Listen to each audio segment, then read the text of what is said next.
Un benvenuto da Heavy Metal Heaven. Oggi analizziamo un lungo lavoro epic doom metal che, bilanciando pregi e difetti, non sarà eccezionale, ma si rivela buono e godibile.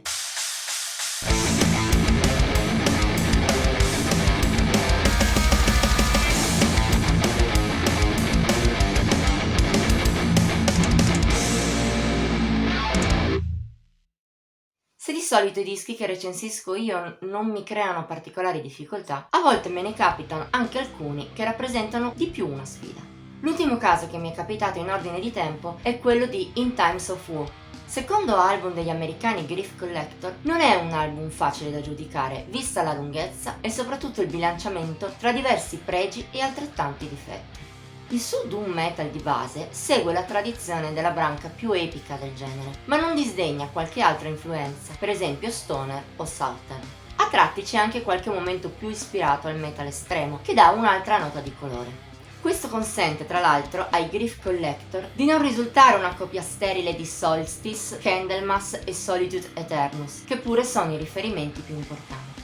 Oltre a questo, dalla loro parte gli statunitensi hanno altre frecce valide al proprio arco. Per esempio, si sente che il gruppo non è alle prime armi. All'interno di In Times of War si percepisce la loro maturità e la loro padronanza del genere, con tanti riff validi e anche passaggi che qua e là sanno stupire chi è avvezzo al genere. In più, personalmente, ho apprezzato molto che i Grief Collector non cerchino troppo la teatralità, a volte eccessiva per i miei gusti, in questo tipo di doom. E in generale parliamo di un disco ben composto e anche prodotto a dovere, con una registrazione che valorizza molto bene i pesanti riff di Mac Johnson.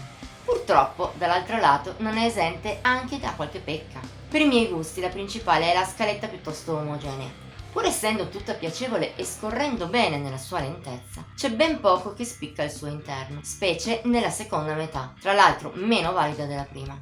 In quest'ultima invece ci riescono al massimo la opener Tombs of Tomorrow, con un buon inizio calmo per poi sprigionare tutta la sua epicità, oppure Perpetual, piacevole e orecchiabile, o ancora Ebony Goodbyes, lunga e variegata. Ma tutte le altre, per quanto siano in maggior parte di livello buono o anche ottimo, non si lasciano particolarmente ricordare. Per alcuni poi potrebbe essere un difetto anche il fatto che In Times of War è un album meditativo e intenso, a un livello non facile da penetrare. Colpa anche di una lunghezza che sfiora l'ora. Per entrarci dentro servono molti ascolti con la giusta attenzione, perché a un ascolto distratto la musica dei Grief Collector può sembrare più scontata e meno valida di quanto sia in effetti. Insomma, In Time of War è un lavoro difficile da giudicare, anche se gli si dedica parecchio tempo. Dopo un'attenta riflessione, posso dire comunque di averlo trovato un disco buono, onesto e godibile, anche se non del tutto riuscito. Di sicuro, se i Grief Collector lo avessero un po' sforbiciato, specie nella seconda parte, e tenuto solo le canzoni migliori, sarebbe stato più valido. Anche così, tuttavia, non ci si può lamentare. Parliamo pur sempre di un disco che può intrattenere gli amanti del Doom, e in particolare della sua branca epic. Se lo sai anche tu, almeno un ascolto con la giusta attenzione ti è consigliato. Voto di Heavy Metal Heaven 75 su 100.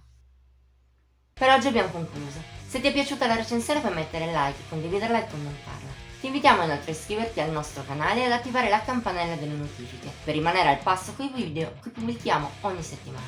Infine siamo anche su Instagram, Facebook e Pinterest. Trovi il link qui sotto in descrizione. Ci vediamo la prossima volta.